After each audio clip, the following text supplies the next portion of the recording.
अभी तक पुष्टि हुई है? क्योंकि जो बीएलए है उसने काफी बड़ा दावा किया है। उन्होंने कहा है कि 100 से ज्यादा लोगों को उन्होंने अपने कब्जे में ले रखा है, 6 पाकिस्तानी सिक्योरिटी फोर्सेस के लोग मारे गए हैं। अभी तक क्या खबर निकल के आ रही है?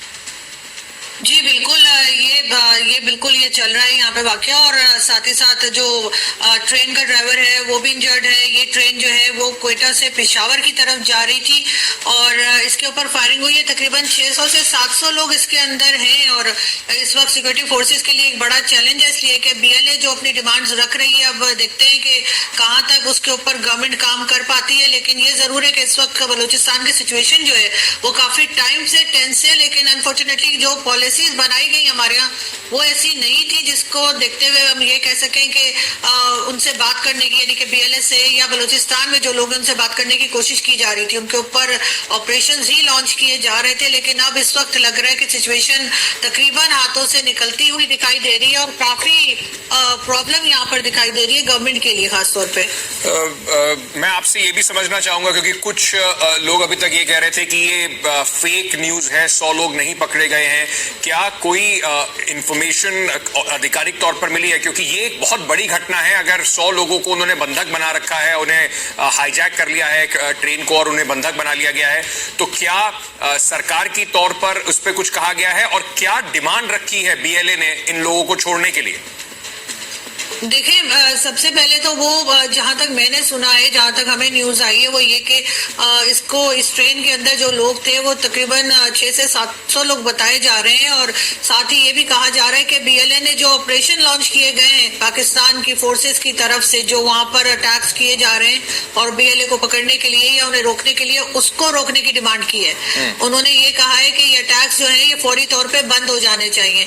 इससे पहले भी आपने देखा होगा कि बलूचिस्तान के लोग अक्सर इस्लामाबाद भी आया करते हैं और यहाँ के वो प्रोटेस्ट करते हैं। जो मिसिंग पर्संस का इशू है वहां पर, वो एक बहुत बड़ा प्रॉब्लम है और जिसके ऊपर गवर्नमेंट कोई खास तरीके से उस चीज को हैंडल नहीं कर पा रही। वो कई बार कह चुके हैं वो लोग कि जी आप हमें बता दीजिए अगर किसी ने कोई गलत काम किया है और आप उन्हें उठाकर ले गए हैं तो हमें ये तो बताया जाए कि वो जिंदा है या वो जिंदा नहीं है, वो लोग कहाँ हैं। उसके लिए बलूचिस्तान से बहुत बार लोग इस्लामाबाद आते हैं और इस्लामाबाद प्रेस क्लब के बाहर वो प्रोटेस्ट भी करते हैं। लेकिन अनफॉर्चुनेटली उनकी बात नहीं सुनी जाती और बीएलए को मैं हरगिज सपोर्ट नहीं करती। जो कुछ वो कर रहे हैं वो गलत कर रहे हैं, लेकिन गवर्नमेंट को भी अपनी पॉलिसीज की तरफ देखना चाहिए।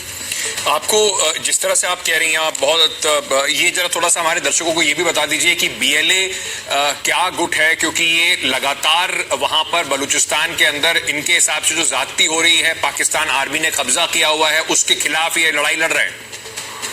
जी, बीएलए की जो डिमांड्स हैं वो काफी हद तक ये भी है कि वहां पर जो गवादर में आप जानते हैं कि सीपीसी का प्रोजेक्ट चल रहा है चाइना को लेकर, वो उससे भी नाराज हैं। उसके साथ साथ मिसिंग पर्संस का इशू बहुत ज्यादा है बलूचिस्तान में और वो हर दूसरे दिन ही हम लोग देखते हैं कि कुछ लोग जो है वो वहां से एजेंसीज के लोग ले जाते हैं या कहाँ चले जाते हैं, वो गायब होते जा रहे हैं। उसके लिए प्रोटेस्ट चल रहा है और कई तरह की डिमांड्स। उनका ख्याल है कि चाइना जो है वो उनके जो रिसोर्सेज हैं उसके ऊपर चाइना कब्जा करता जा रहा है और कई तरह की डिमांड जो बलूचिस्तान के लोगों की है वो है। इससे पहले आपने शायद देखा होगा मौलाना फजलुर रहमान जो हमारे पॉलिटिशियन हैं और बहुत प्रोमिनेंट पॉलिटिशियन है, उनका कहना था कि 5 से 7 डिस्ट्रिक्ट ऐसी हैं बलूचिस्तान की जो कि अलहदा होना चाहते हैं पाकिस्तान से और इतने स्ट्रांगली उनका काम चल रहा है कि अगर उन्होंने यूनाइटेड नेशन में जाकर अगर उन्होंने किसी किस्म की डिमांड की तो हो सकता है कि उनकी बात जो है वो सुनी जाए।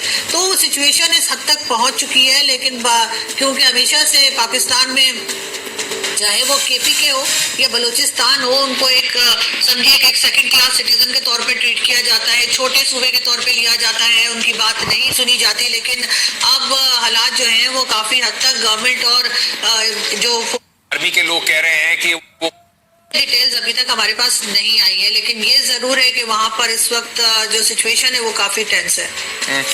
क्या सरकार